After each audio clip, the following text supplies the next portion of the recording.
What did we talk about in the last episode? Do you mean like what were the last Dobie episodes about, or like what did we talk about? There's a difference between those things. Which Dobie episodes did we talk about in the last podcast? We talked about the GOAT one and the football game. Yes. And the other one, I'm so glad you asked. The other one, Dobie da da da da da da, Dobie da da da da da da, Dobie wants a gal who's dreamy, Dobie wants a gal who's creamy, Dobie wants a gal to call his own. Is she blonde? Is she tall? Is she dark? Is she small? Is she any kind of dreamboat at all? No matter, he's hers and hers alone. Dobie. Welcome to the only podcast about the many loves of Dobie Gillis. If you're wondering, how come this sudden interest in the podcast club? I can tell you in 3 words. Ricardo Paracella, co-host. He's wonderful, sort of unique. As a matter of fact, he's nuts. About the podcast, I mean. And if he's nuts about the podcast, I'm nuts about the podcast. If he worked in a cement plant, I'd work in a cement plant. Without that co-host, life is a hollow mockery, an empty shell, a song without music. Why, here he is now. How you doing, Cardo? I'm doing excellent. Len, how are you doing? Oh, I'm over the moon. I love doing this. This is my happy place. I was thinking this morning that I'm not sure, maybe in episode 1, but because we're all the way in episode 5 now, we should reset expectations, give people an idea of what the concept of the podcast is. So for those of you listening who don't know, I know everything there is to know about the many loves of Dobie Gillis. But I was in a tragic car accident where I got retrograde amnesia and I've forgotten everything. Len was in the same car accident, but he has anterograde amnesia. That's why he has to write everything down. And so his job is to fill me in on the things that I used to know using what's written in front of him. Yeah, we used to love watching this show together, and it's some of my happiest memories with Cardo, and it absolutely devastated me and broke my heart when he forgot about it. So I have devoted my life to reminding him of everything that happened. And some stuff that happened since our last episode. We got one comment, and it was from, guess who, our number 1 fan, Isaac. Excellent. And humbly he said, hashtag Team Isaac, hashtag Team Isaac, hashtag Team Isaac, hashtag Team Isaac, hashtag Team Isaac, hashtag Team Isaac, hashtag Team Isaac. 10 times is the count on that? I think I said that 8 times. But I wrote times 10 in my notes, which you're looking at, even though I told you not to look at. I'm looking at them. We're in a different recording setup. That's one of the only things I can make out on those notes because it's in all caps. Because that's how Isaac wrote it. Everything else is a definite blur. And we had some fan art sent in. Oh, did we? Yes, our first piece of fan art from my gorgeous beloved sister. She sent us this. Is that Milt? Cardo, what are we seeing? It's a Milton. Milton is on a biscuit thing that is called something that I feel rhymes with Milton or is close to Milton. So in the last episode, we proposed a segment called Milton Moments. And yes, these biscuits are called Melting Moments. You fucking asshole. Did you make that? No, Georgie made that. Georgie listened to the podcast. Yeah, I've been spruiking it to my whole family. That's why we've got Lou and Moses commenting on it. That's sick. I was thinking I'm going to make a Reddit post. Oh, killer. On like r/boomers or something. r/old TV. And yeah, we'll get it out there. Yes. Surely that's the market. Boomers who want to remember their childhood. We talked about, last time, let's call her Edna in the home, who's like, she'd be the perfect middle person on the podcast who's seen some of it on old reruns. Yeah. Well, that's our TA. Lou watched it a bit in reruns. Oh, that's good. So maybe we could get him as a special guest at some point. I'd be happy to have any friends, family, really anyone, fans, if you're listening, you want to come in remotely, we'll make it work. Yeah, please. Yeah, there's never a podcast that has gone remote due to COVID and everything's become really awkward and stilted. That's never happened before. As if we weren't awkward and stilted enough. Yeah, I know, right? Speaking of awkward and stilted, what episode are we talking about today, Len? We are talking about Season 1, Episode 9, Dobie Gillis, Boy Actor. From December 1st, 1959. That week, Joseph Mengele was granted citizenship in Paraguay. Judd Nelson was born, the punk from the Breakfast Club. And Martin Luther King Jr. gave his final sermon, resigning from his position as Reverend to devote more time to the civil rights movement. Holy shit. Huge day for America. And Paraguay. Yeah, you may as well have told me that, like, Toby Tillmore immigrated into the fucking Bahamas, man, because that meant nothing to me.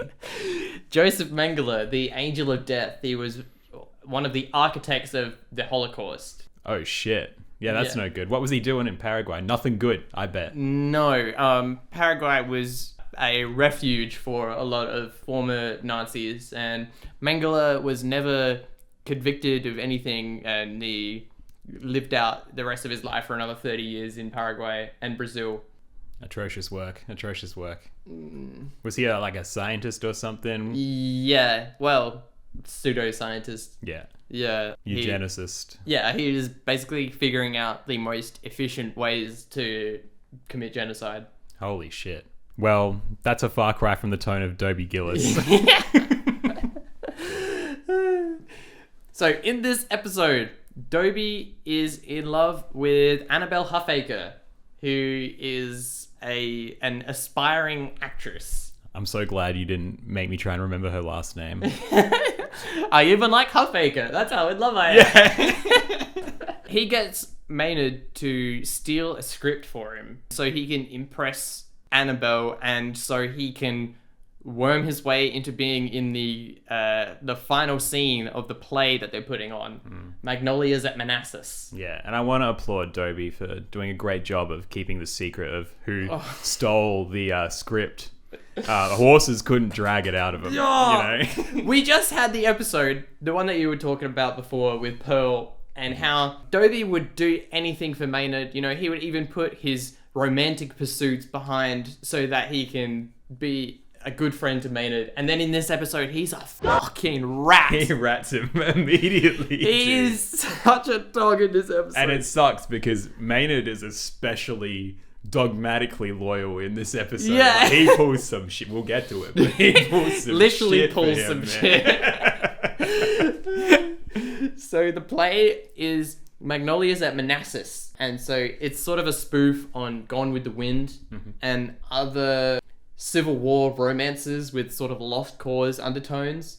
The Lost Cause is basically a revisionist whitewashing of the Confederates that makes them seem heroic and romantic instead of fighting to maintain slavery. Got it. There were at least 2 Confederate flag jump scares. Yes. This really just made me like, whoa! Yeah. At this time, writing a romance in the antebellum South or the Civil War South was kind of like, it was a common romantic setting, like how Shakespeare would set something in Italy just because that was the style at the time. Oh, okay. It wasn't like the blend of tragedy. I'm sure that was an element. Oh, yeah. But it's like, yeah, it's a very dramatic setting with what we would see now as like awful undertones, but for them it's like, oh, the passions. Yeah, oh my god, everyone's at war, which is like such a beautiful thing, you know. Yeah. Like, I love when Maynard said,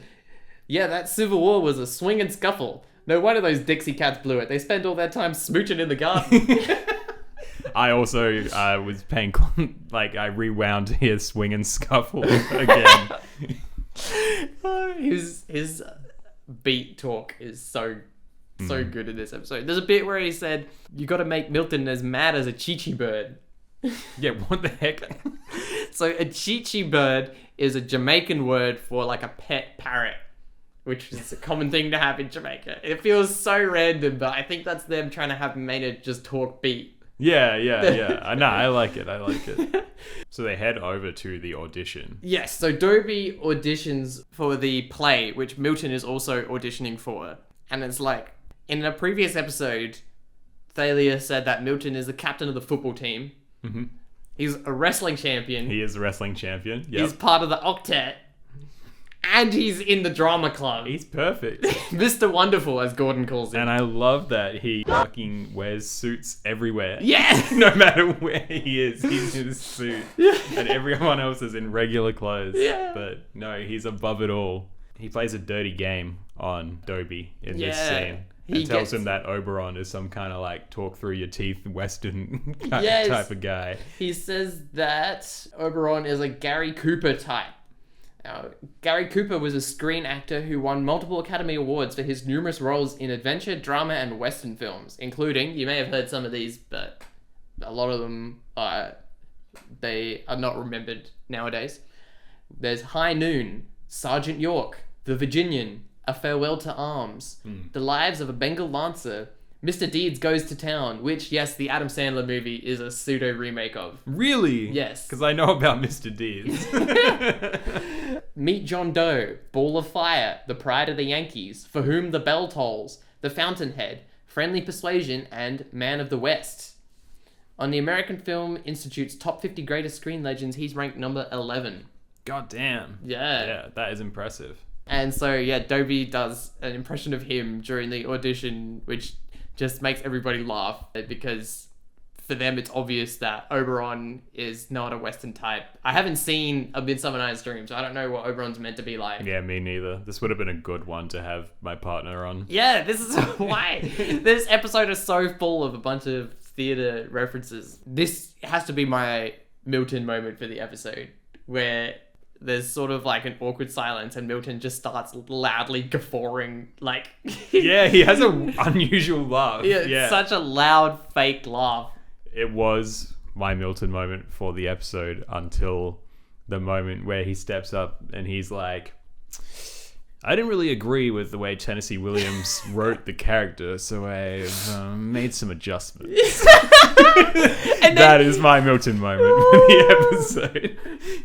In the audition, he barely does any acting. He does like a Marlon Brando impression. Yeah. And then Annabelle does all the acting, and everyone's like, woo, Milton, you're so great. Yeah, I don't mind the idea of like, no matter what he does, he's seen as perfect. But he's fairly competent at the other things we've seen him do so far. So it was weird that he was just like... Why do you have to break the glass?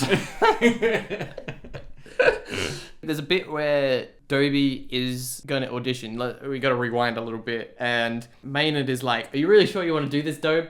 I was reading this article called Is Sal Mineo Really Happy? And yeah, I have no idea what that was about. yeah, so Sal Mineo, I did a lot of research for this episode. Sal Mineo was a child actor in the 50s whose first appearance was in a Tennessee Williams play called The Rose Tattoo. His breakout role was as a teenager in Rebel Without a Cause in 1955. After that, he was typecast as a troubled teen. As he grew out of those roles, and because there were rumors circling that he was gay, he struggled to get leading roles. He was the model for a painting by Harold Stevenson called The New Adam, which is on display at the Guggenheim Museum, and that's what the New Adam looks like. Damn, crazy. It's huge. Yeah, it's like a whole wall, 2 walls long. And like, he's covering his eyes, and it's not a necessarily flattering portrayal. So No. it's like the new Adam, the new version of man is like ashamed of what the old version of man has done, or something like that. Yeah, you see like depictions of Adam and Eve where like the nude body is like a figure of beauty, and all pristine, whereas this one is like, I don't know, sad and malnourished, I don't know, and like dark. Most of Sal Mineo's roles after that were villains, especially after he came out as bisexual in 1972. He had just come home from rehearsing a play in 1976 when he was stabbed by a mugger. He died at only age 37. That is deeply sad. Yeah, so Maynard he has a certain level of foresight where he can see the path that Dobie is going down. And he thinks he's going to be on a sad a piece of art and then get stabbed. Yeah, well, is Sal Mineo really happy? I don't think so. No. So the slippery slope here was in a Tennessee Williams portrayal. Yes. And then became terribly unhappy. Yeah. Like, that would be the only similarity between those two. Like, Sal Mineo had legit reasons to be unhappy that were completely unrelated to being really in a Tennessee Williams. You know what I mean? Like, the logic here is not following for me. He was a teenage actor. He was a Dobie Gillis boy actor. And therefore, he became unhappy. As many artists are. So Yes. people like me and you, podcasters, the real artists. This is my happy place. Maynard and Dobie come up with the plan for the trapdoor. Because for some reason, there's a trapdoor on the stage. Is that a normal thing? You worked in this kind of environment. Yeah, it is actually kind of a normal thing. Why? Why is there a trapdoor? Well, because there's lots of situations in various stage plays where, like, things come up from the ground or go into the ground to either leave stage quickly or, I don't know, just for a sense of realism. For example, if someone dies, but you don't want to see them, like, get up and walk off the stage or something, they might go down there and, like, open up the trapdoor and then go below the stage. Or for, like, a shocking moment where you think someone is somewhere because there's, like, a set piece in front of the trapdoor, but then they come out from the side of the stage and it's like, oh, whoa, but I just saw them go down, like, there, you know? So there's a lot of, like, stage tricks to use a trapdoor for. Yeah, it's not necessarily uncommon. Maybe uncommon at a school kind of theater. I'm not sure if I've seen one there, but a richer school, it wouldn't surprise me too much, I don't think. Okay. Yeah, because Dobie is like the backfill for Milton. Yeah. Because there were only 2 people to audition for the role. Yeah. The teacher thought that Dobie was just carrying something for Milton. Classic. So yeah, he ends up being the understudy, they call it, in the theatre. Yeah. So is it normal for the trapdoor to just be like, you pull a lever downstairs and it just suddenly just whoosh? I'm not sure about that, no. I think it would be like when someone is not standing on it, you do pull it open with a lever, but then someone maybe slowly and there's a staircase. Climbs down. Yeah, maybe some kind of staircase or ladder set up and someone like climbs down slowly. No, it's not normal to just like fucking dangerously. No, that would maybe back in the day, I don't know, in the 50s maybe, but nowadays no way. Yeah. Maynard, it gets drafted again. This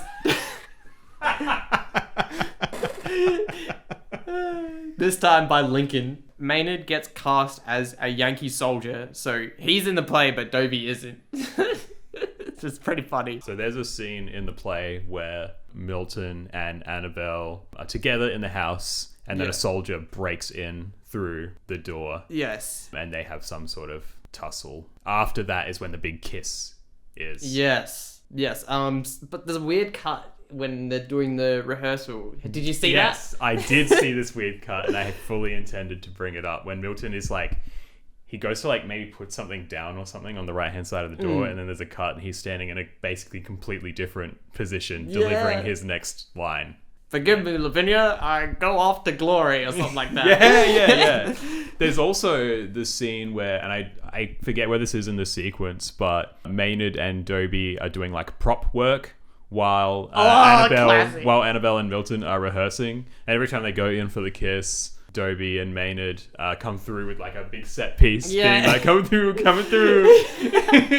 Yeah, and then Milton threatens Dobie by bending a piece of metal on the set piece. Yeah, because he's a wrestler and he's big and muscly. He can do things like that, you know.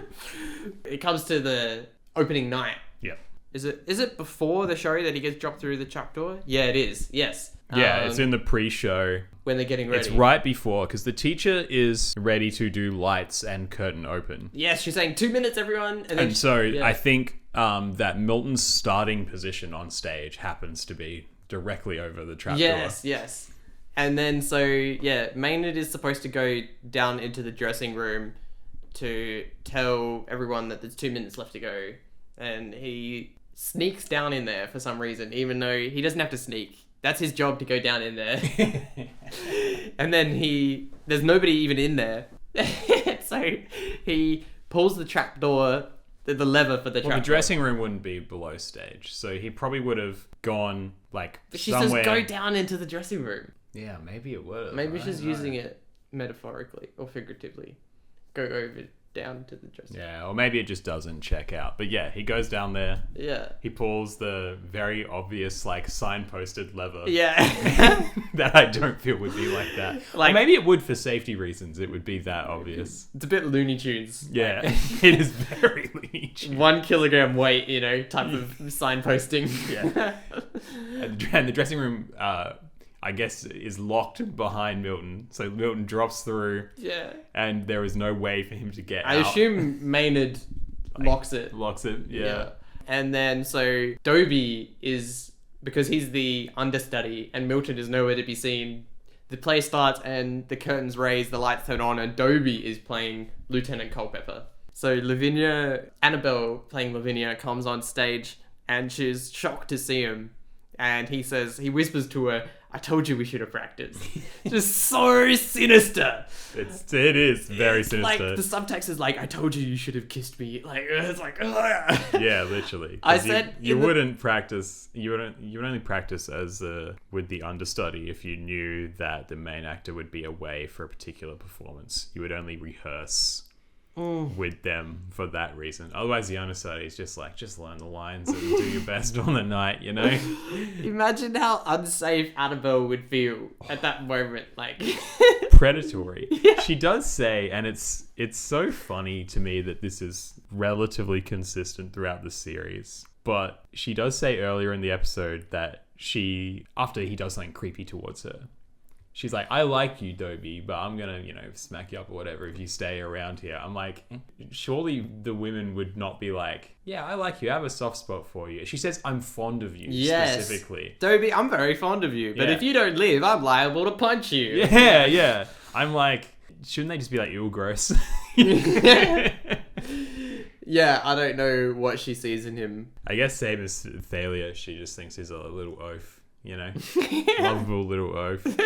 Probably couldn't hurt. Maybe he should play Oberon. Because I could see it, like, he is, like, weird and creepy, but he wouldn't hurt a fly, I don't think. You know what I mean? I mean, he's willing to potentially break Milton's ankles when he drops through a trapdoor into the bottom level. And, like, from Annabelle's perspective, it's like, where is Milton? What happened to him? And he says, "I told you we should have practiced." Don't worry, honey. I'm here now. I said in the first episode that he has an endearing innocence to him, and I don't know if I can really back that up anymore. As the plots get more and more conniving. I mean, it was only last episode where he was, tying people up. So there is a dark side to him. Yeah, yeah. Oh man, in my memory, he is a lovable oaf. But now I'm watching this again, I'm like, yeah. Yeah. Assumedly, most of the play goes off without a hitch, because I think they cut forward to the kiss scene. I gotta go back though, because I have more notes. Please. I did lots of research for this episode. At the beginning, in the scene we were just talking about where she says that she's gonna punch him. Yeah. He's trying to convince her that he's actually into the theater and not just trying to do it because she's on the level knowing that he wants to do it just to kiss her in the final scene. Yeah. So she mentions Tennessee Williams and Maynard says, "I think she means Tennessee Ernie." yeah. And then, Dobie's like, "I love it when he comes out and he goes like, "Hiya, pea pickers." So Tennessee Ernie Ford, which is what he's referred to in every other source that I could see. I never saw him shortened to Tennessee Ernie. I don't know. I guess that's like just first and second name basis. He was a country singer and a TV host. He hosted The Ford Show, which incidentally was sponsored by the Ford Motor Company. No relation. Yeah, wow. This was a variety show that was focused on country music, but also had animation segments, including some of the earliest airings of Peanuts, which became one of the most popular segments. Wow. Interesting. So there's a scene where, I forget how it relates to the plot, or if it relates to the plot, but Dobie he says, like, "Oh, it's an emergency" to Annabelle to get her to come to the statue in the park. Yeah. And then... just to confess his love, basically. Yeah, is that the whole thing? And he just, like, simps hardcore. He says like, I'll do this, I'll do that for you, I'll take care of the baby. I'll have the baby. Darn it, I'll even have the baby. He inflates to the Goodyear simp, you know? He swings from a tree like a chimpanzee. He zips up the simp suit. Go off, King. You got any That's all others? I wrote. She sees herself as a generational talent. I love how she actually gets this characterization where she's like so full of herself. Yeah, absolutely. I mean, given the way she shows up Milton in the rehearsal, you know, she is the best actor we see in this episode. True. I don't know, Maynard's Yankee was pretty good.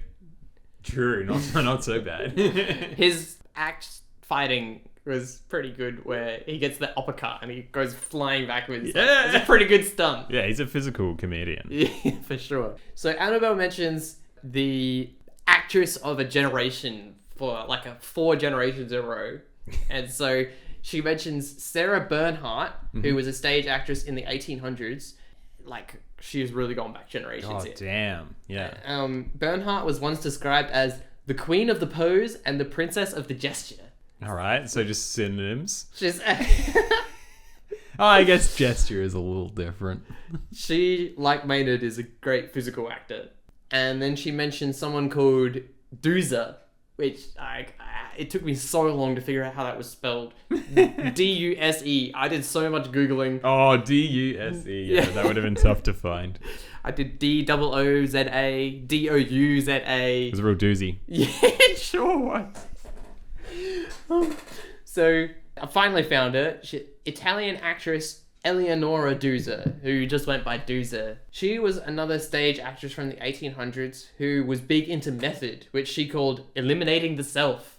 She would love shrooms. That works because Annabelle is carrying in that scene a Stanislavski book. Really? Oh, I got one on you! Holy shit! I didn't even see that. I'm getting better at this. Yes! I'm noticing details now. Yeah, in the scene where she comes to the park, I didn't pause to look at the title because, again, I was predicting that you would like come at me with this, so I didn't want to get too learned about the whole thing. But it definitely was like Stanislavski book on something. Wow. No, I encourage you to pause, look at details, take notes. I won't be doing any of that, mate. Please. You know I watched this shit 45 minutes ago. She mentions Maud Adams, who was a Broadway actress from the early 1900s, who is best known for playing Peter Pan in 1905. Oh, nice. The biggest source of information I could find was on the Drag King Encyclopedia. So she's probably influential in that space. That's awesome. At the peak of her career in 1910, she made $1 million in 1 year, which converts to, and I'm scrolling away so you don't see that, $1 million in 1910. In 1910? Okay. How much does that convert to? So the conversion rate would have been a lot nastier than 11x. Yeah. This is before the Great Depression. I'm going to say it's got to be 20x at a minimum. I'm going to say $31 million. That's pretty good.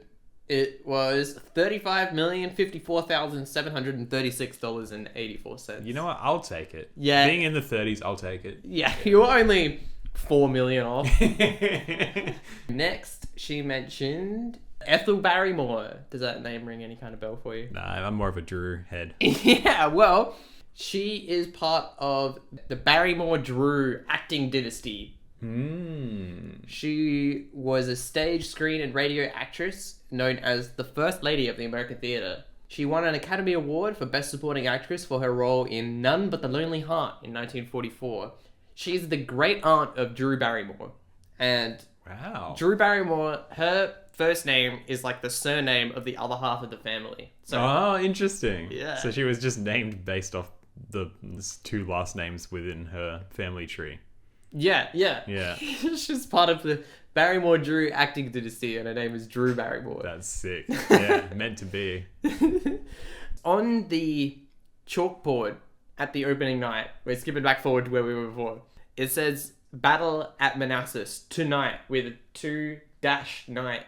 I did see that. Yeah. What is going on with that? That was the official way to spell the word tonight back then. What? Yes. Oh, I wonder. Do you know when they merged it? I don't know. Is there like an Oxford Dictionary pressing where it changes from one to the other? Yes, they probably changed the official spelling at some point. I didn't actually look that up. But it was common to see tonight as one word as well at the time. It's kind of like how we would see the word through being spelled, just THRU. Yeah. Like, it's okay in most settings, but it's not the official formal spelling. I feel you. It's more cash. Yeah. In the rehearsal, they have the Maynard and Milton fight where they are wrestling over the gun. And then the scene ends with the kiss between Milton and Annabelle. Yeah. And the gun doesn't go off at all. But it's a literal Chekhov's gun. In the final scene, when Milton puts the gun down when he is... okay. On its buttstock. Yeah. It goes off. Even though, why was it loaded? What? I have no idea. He puts it down in order to do an insane wrestling move and spin Dobie around 50 times.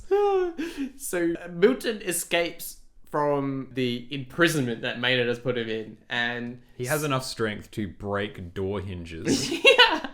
Just like Milton can just do that. Yeah. Well, we saw him earlier in the episode bending the metal on the set. So, I mean, he can do anything. He's Mr. Wonderful, as Gordon calls him. Yeah, he breaks free. He steals the Yankee uniform off of Maynard, and then he comes in playing the Yankee and goes way off script. Dobie is legitimately scared of him coming in, which is like, wow, he went real method there. Yeah. Like, Annabelle would have been like, wow, maybe he does have the divine fire. Yeah. It's they do like the round the table thing where you don't know which way you're gonna go. Yeah. It's you or me. It's you. It's you. And so, yeah, as you were saying, he does an insane wrestling move where he spins Dobie around and there's like sped up footage of him. It always looks so funny and dodgy when that happens. Classic old-timey fucking Charlie Chaplin sped up footage. Yeah. He throws Dobie on his face and then he assumes the role of Lieutenant Culpepper again, and he does the line where he says, "Forgive me, Lavinia, I go off to glory." And then Maynard pulls the trapdoor again. And he falls and then curtains go down. It's classic. Perfect, man. And there's a surprise, I would almost say a twist, in the final scene of this episode, where Dobie wins Annabelle after all. Yeah.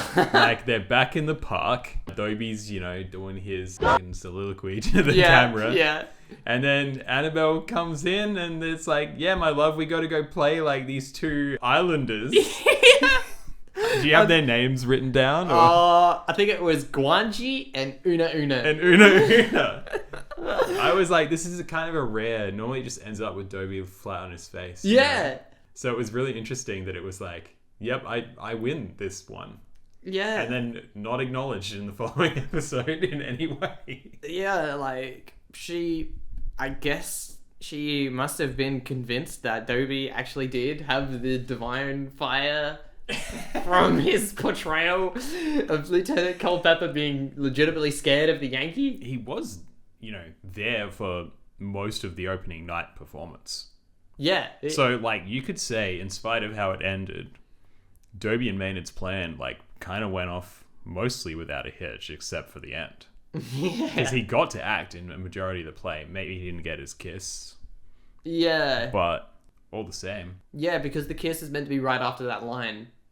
The go to glory? Yeah. I think so. Yeah. And Dobie has already been thrown on his face before then. It is weird. You're right. Normally, Dobie gets his comeuppance. And we go back to the status quo of him having no girlfriend or anything. I guess because Milton is a villain of sorts, it's not like Dobie and Maynard are doing something bad to otherwise innocent people. It's more like the audience is okay with seeing Milton get his comeuppance because Milton is like, the classic bad guy. So it's okay if Dobie wins one over him, The audience of in real life. Yes, the real life audience. Yeah.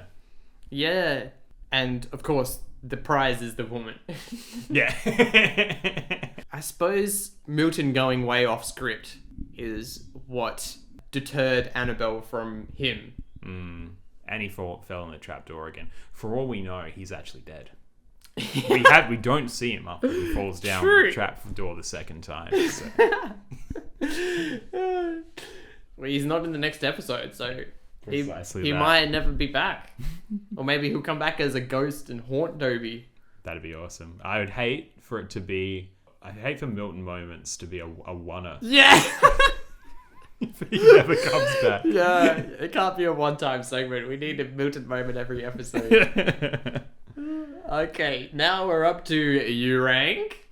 And in this segment, we rank the episode on a 7-tier scale. If you think it was the best of the best, it gets a great 20 animal. If you think it was really good, it gets a real human being.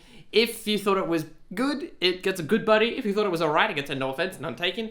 If you thought it was a bit hard to get through, it gets a work. If you thought it was pretty bad, it gets a nasty boy. And if you think it should be struck from the record entirely, never to be seen by human eyes again, it gets a I gotta kill that boy, I just gotta.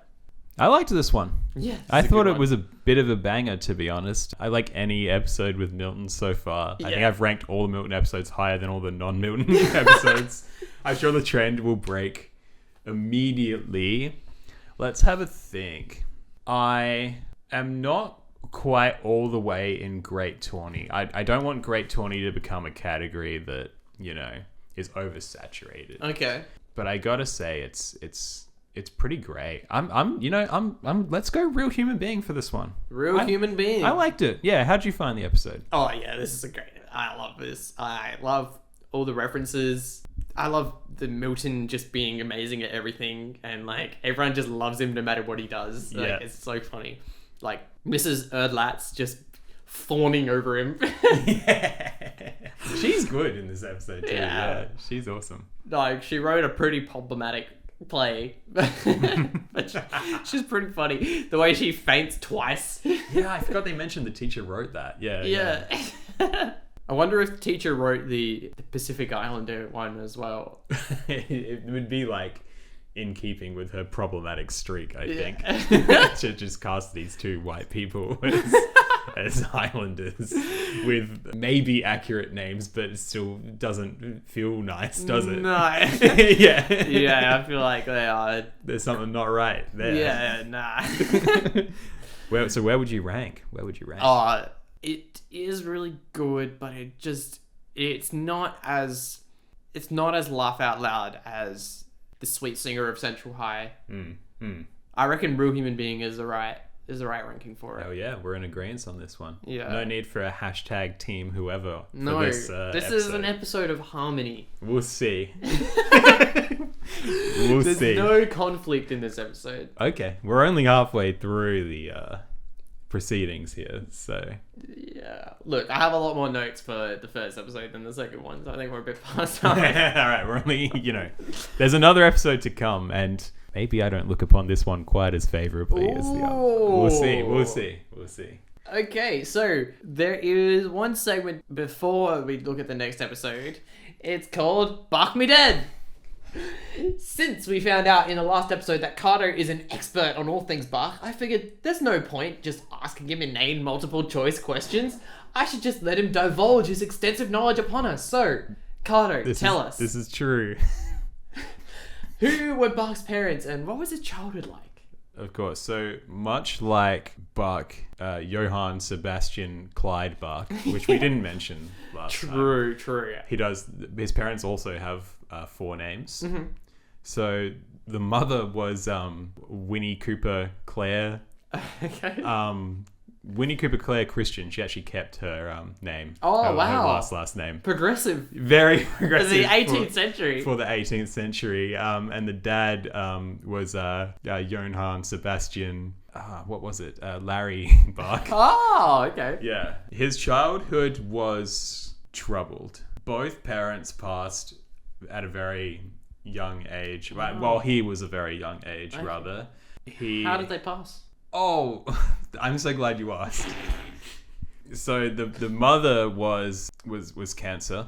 Oh, okay. And the father was likewise. Oh, Yeah, it was a terrible tragedy for that's them both. awful. He went to Amadeus High, where he had a So chock who was he full day. raised by after his parents passed away?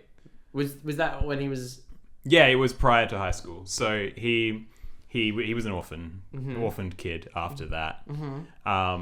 Little is known of his surrogate parents. Wow. Yeah, that's because he was relocated to another country to live with his parents, and then after his music took off, he went Bach to his home country. That's all I have to say on the matter today for Bach. Oh, what was his childhood like? Bad. Fuck me dead. Okay. We're on to the next episode. Now we're talking about season 1, episode 10, It Takes Two, from December 8th, 1959. We're almost at Christmas. Yeah, we're getting close to that. Are you excited for the Christmas special? I am predicting no Christmas special. Oh, We'll see though. wow, okay. So that week, the first Aromarama film screening, which included scents released at specific times in the movie, was aired. I didn't even know that was a thing. Yeah, before Smell-O-Vision, it was Aromarama. Per year, The Last Emperor of China was released after 10 years as a prisoner of war. And Sam the monkey was sent into the atmosphere in a rocket to test the escape mechanism and successfully returned without any injuries. We're getting close. More space race stuff. Yeah, happening. there's a lot of very technical space race stuff in the timelines that I'm reading, and it's like it's hard to pick which stuff to put in there that is going to be understandable to me and to the audience. Yeah, and also notable enough to mention it at all, I guess. Yeah. So, Cardo, what happened in It Takes Two? Alright, so in the opening of the episode, Dobie is back to one of his classic old shticks, which is, I want women, but I do not have money. Yeah. He is very, very upset about this. He's just whining about it. He doesn't know how he's going to earn any money. He goes to class. Maybe I've skipped a bit here, but he goes to class. He asks his dad for money, and his dad. He does go to the store first, yeah. Herbert is like trying to get him to work for the money, but he just wants to be given the money. Yeah, classically. And Herbert says, "All I wanted was a fox terrier." Yeah, I love that line.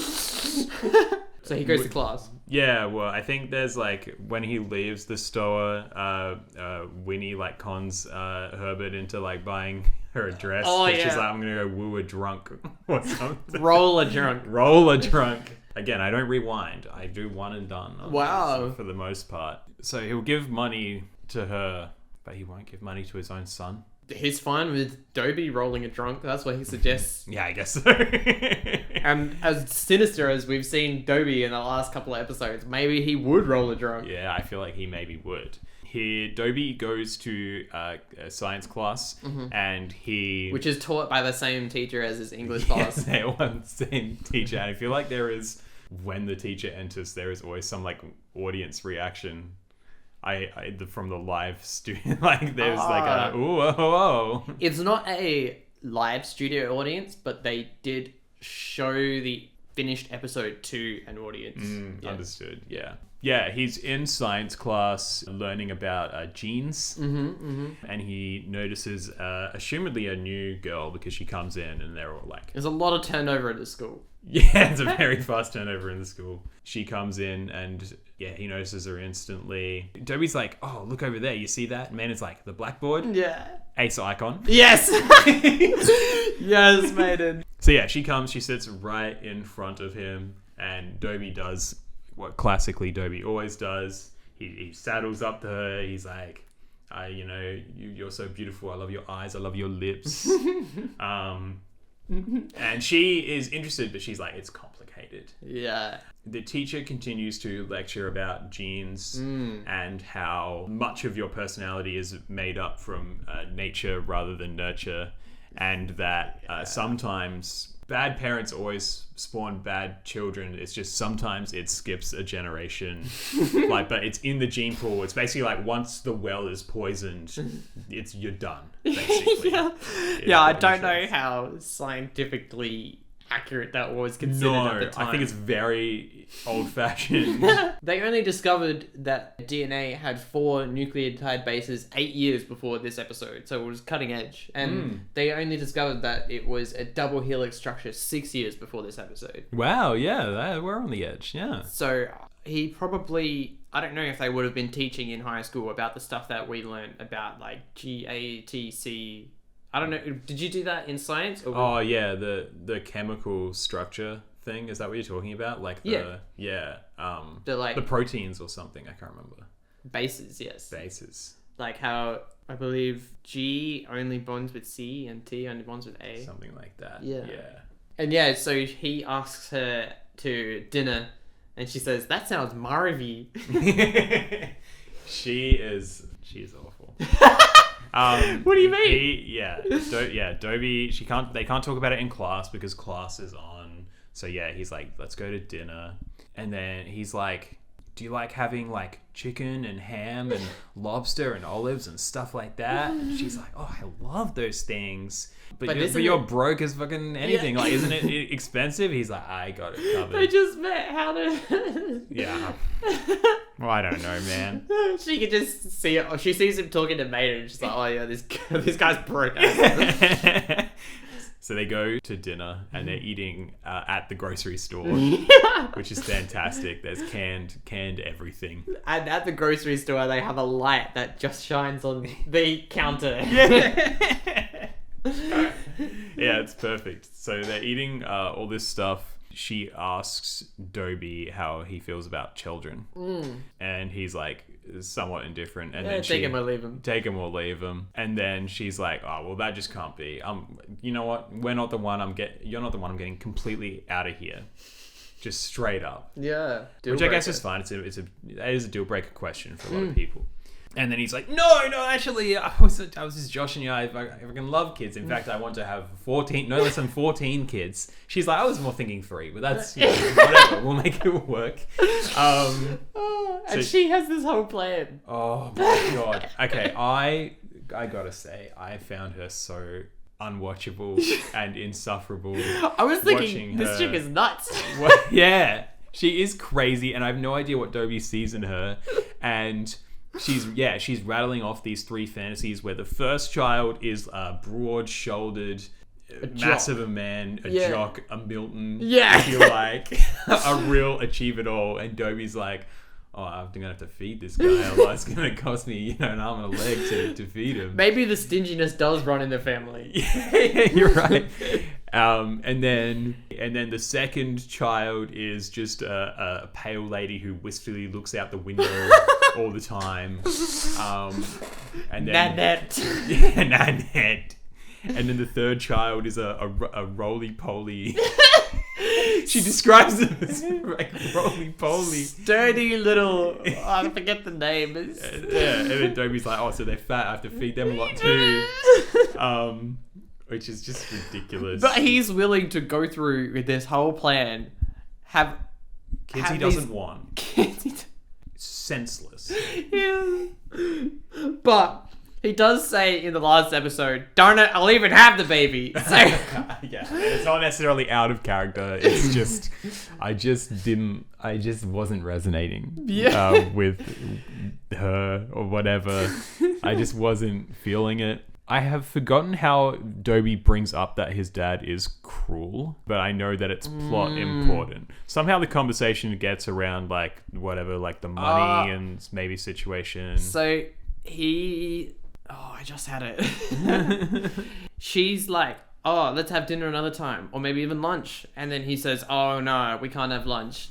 Because my father wouldn't like it. And she said, oh, why? And he says, oh, it's tough to say about your own dad, but he's a pathological miser. Yeah, he's a pathological miser. Yeah, that's right. So yeah, because Dobie's dad is miserly, Poppy, which is her name, I think, has taken... I don't know if we've said her name. Yeah, we didn't say her name. Poppy Herring. Her name is Poppy. Poppy, who took the genes class really seriously, is like, if your dad is miserly and cruel, even if you're nice, Dobie, our children, who I'm hyperfixated on, having children, are going to be nasty, nasty boys.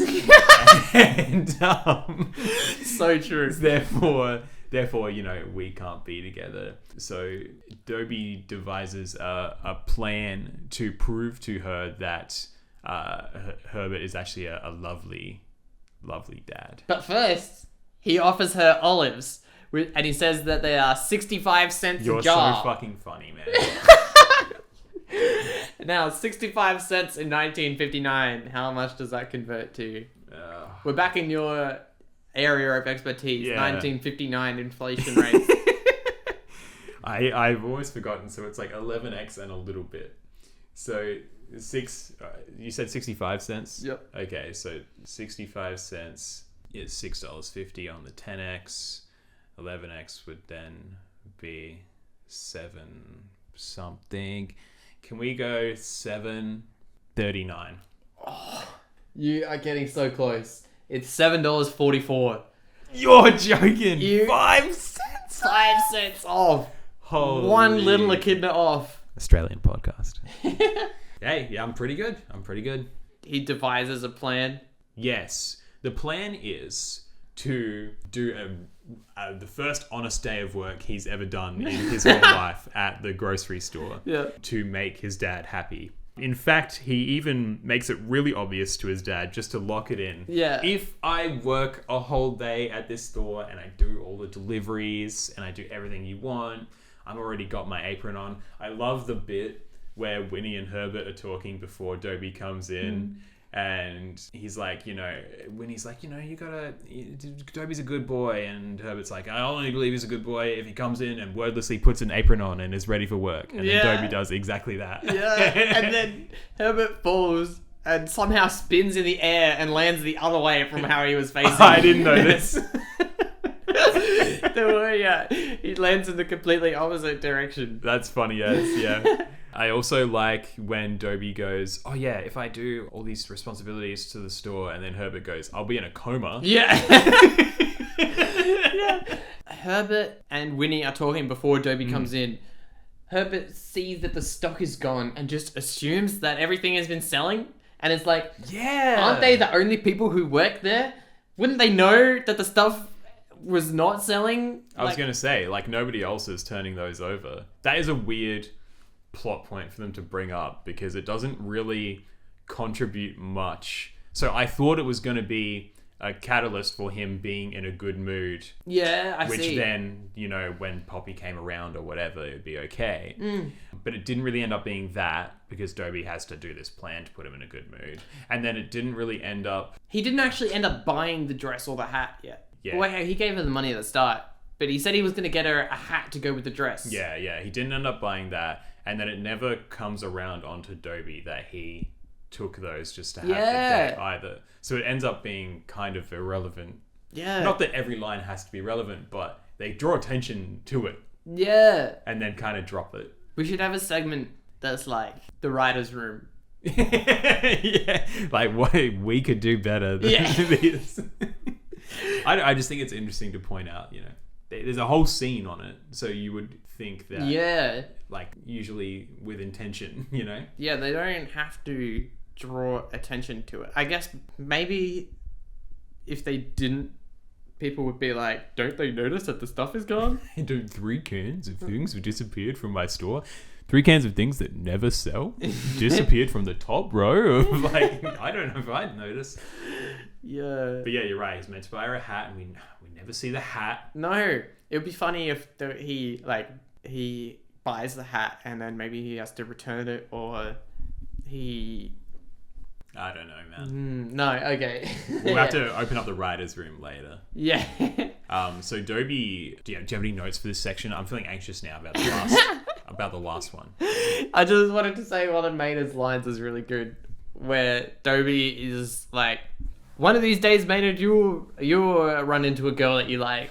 And Maynard is like, I've tried girls and it's like nowhere. They spend my money, they won't kiss me goodnight, and they giggle about me in the powder room.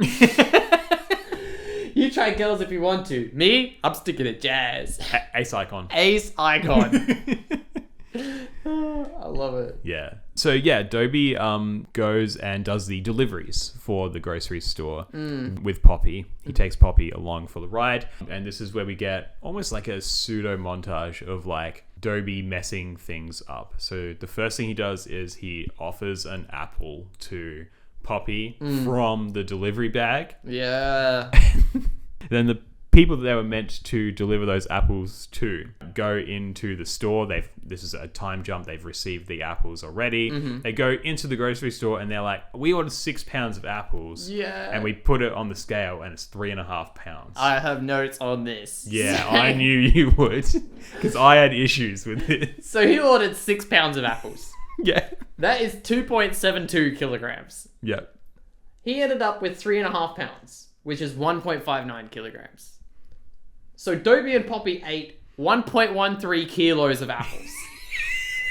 The average apple weighs between 150 and 200 grams, meaning they ate between 5.65 and 7.53 apples. They ate 6 or 7 apples. It's ridiculous. They also ate 1.25 pounds of grapes. Yeah, I was wondering about the grapes. Which is 567 grams. An average grape weighs between 5 and 10 grams. So they also ate somewhere between 56.7 and 113.4 grapes. That is insane. So they ate 3 apples and like 40 or 50 grapes each. It's crazy. It makes no sense. There's at least if they had a scene where like, I don't know, maybe they get carried away or something. But it's literally just like he offers her 1 apple and then it cuts and he's going into it. It just doesn't track for me, man. I don't like it. It's funny, but I don't like it. Like they didn't have to go with that much of a loss. Like he could have put the thing. He could have put the bag on the scale. Isn't he from like the weights and scales division of something? Like he could have been like, oh, it's meant to be 6 pounds. It's 5.5. You know, but they went for 3.5. Yeah. It's crazy. So he hands Herbert a court order for 9 o'clock the next day. Yeah. And he's angry and he Which is storms a out. crazy short amount of notice. I was going to say. Then we go back to the truck. And Dobie's like, yeah, I remember all these addresses. I have this amazing system for remembering what I deliver to where. I write little poems. I write little poems about it. So, you know, I deliver 6 apples for Mrs. Crabapple and, and you know, a case of beer to Mrs. Near or whatever. Yeah. And then, I mean, I got to say, it's kind of a great bit. But they cutting back to the store. It's who is it but Mrs. Near? I think it's Mrs. Near. Mrs. Lear. Mrs. Lear, who is the head of the anti-alcohol division or something, has like an anti-alcohol group. There's like the militant women's group against alcoholism. And she's like, "Oh, they delivered a case of beer to my door, even though I'm like anti-alcohol. So now I have like a defamation case. So you got to come into court at 9 o'clock tomorrow morning because you know you've made them kick me out of the group. I'm no longer the chair of this group." Back to the truck, and Dobie is really wanting Poppy to have a go at driving, but Poppy is anxious because there's like lots of cars and lots of people around. She's like, I don't want to drive here, and then Dobie's like, yeah, no, we gotta. I know a place that's like a little bit more countryside over on this particular street or whatever. Elm Street, which I assume is close to South Elm Drive from the Old Goat episode, which is where Maynard lives. No. He's detail orientated, guys. And perhaps maybe that's where the nightmare happened as well, on Elm Street. Yeah. Never know. Connected universe. Dobie Kruger or whatever. And we're gonna have Freddy vs. Jason vs. Dobie.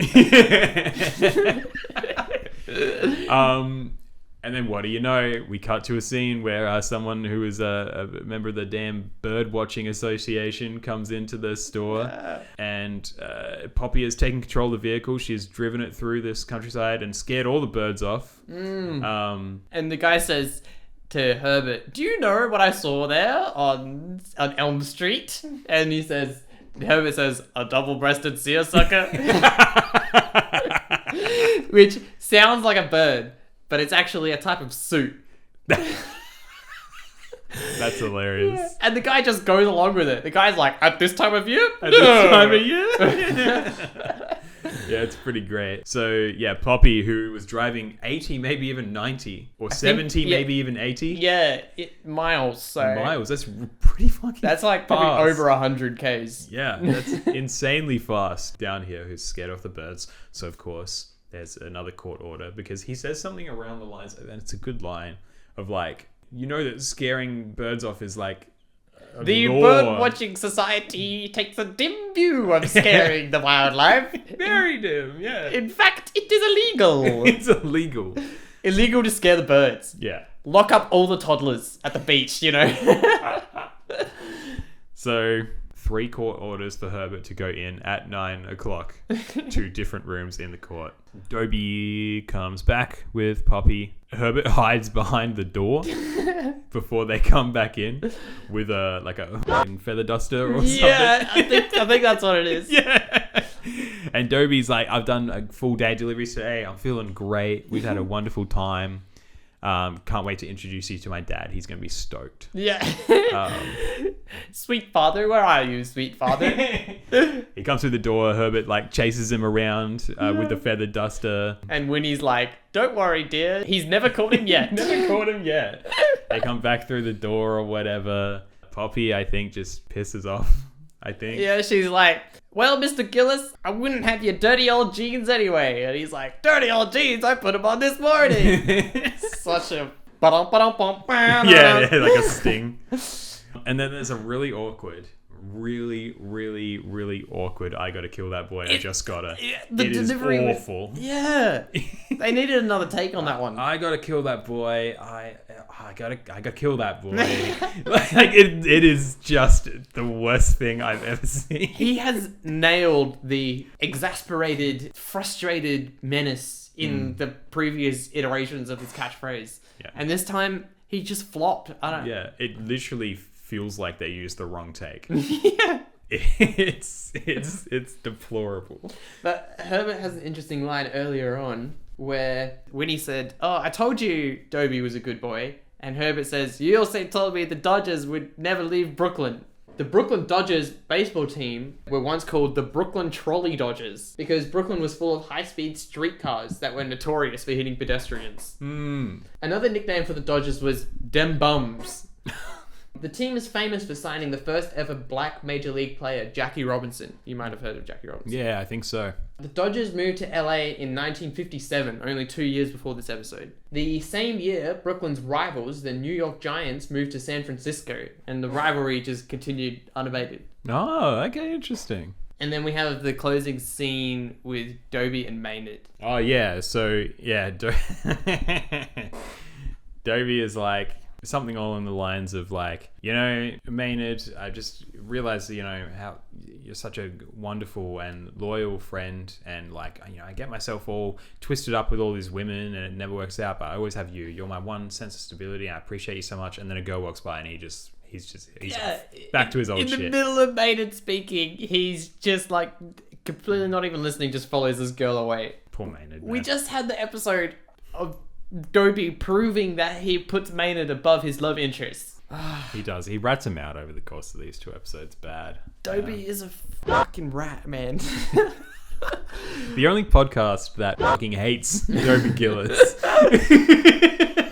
Oh, we gotta change our name.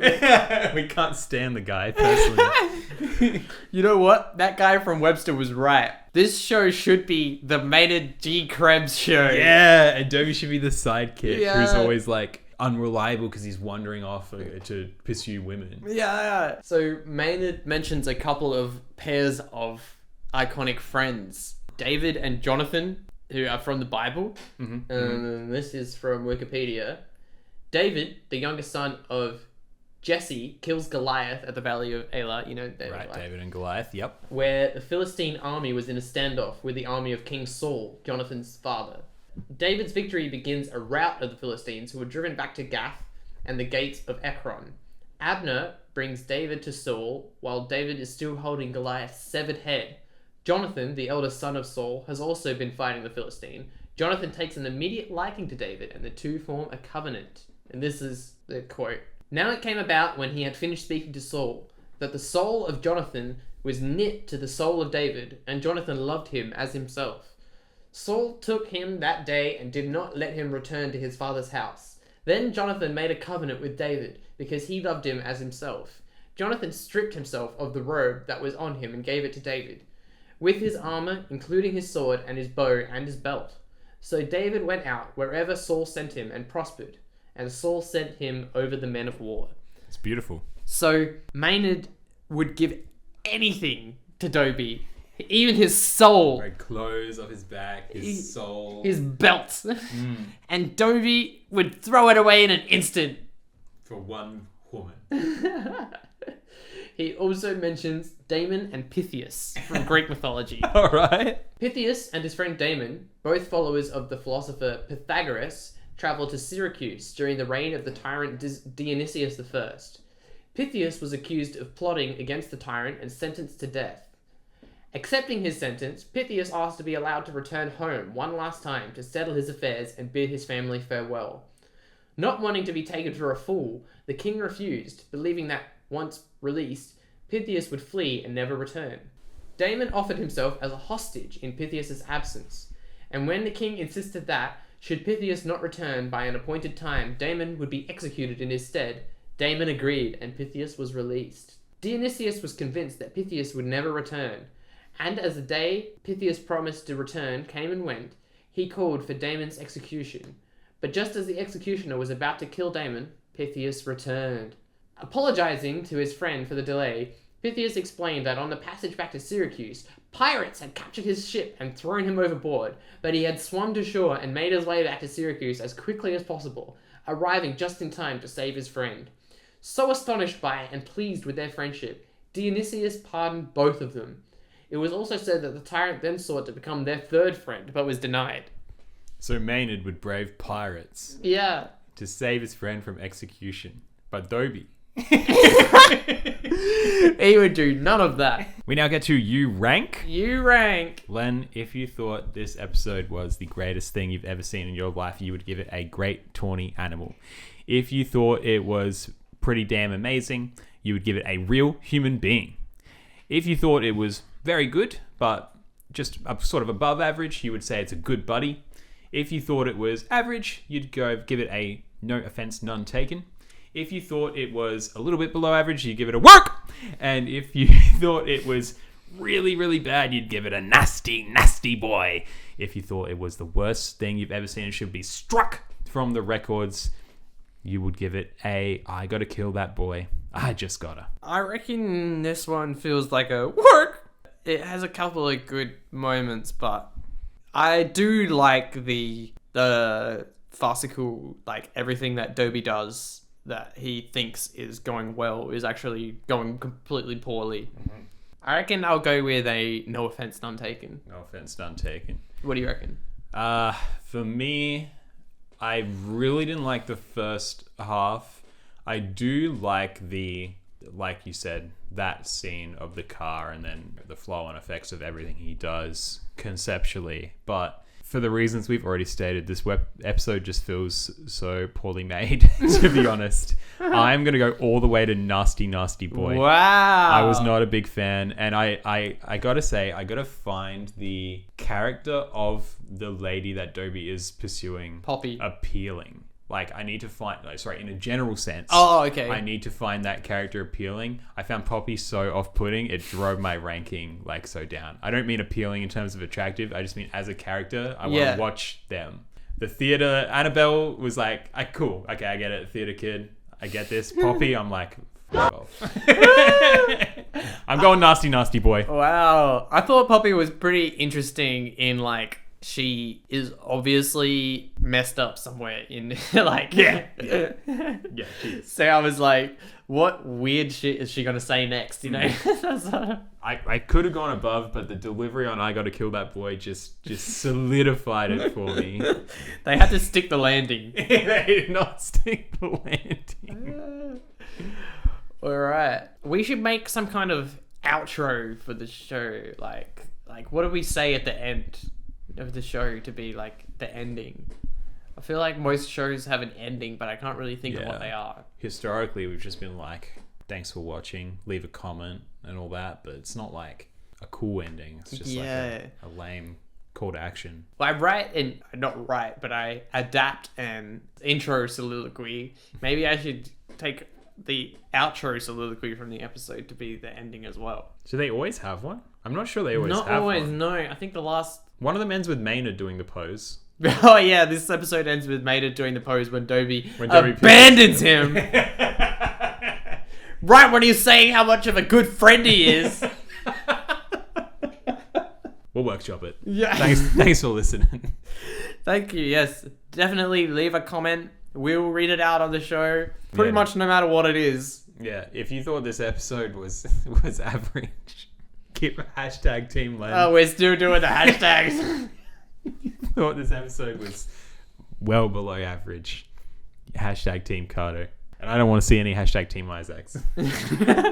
You're just baiting Isaac at this point. Yeah, I am. I'm doing engagement bait. Yeah. Yeah. You know what? Roofers are all dickheads. Yeah, get him.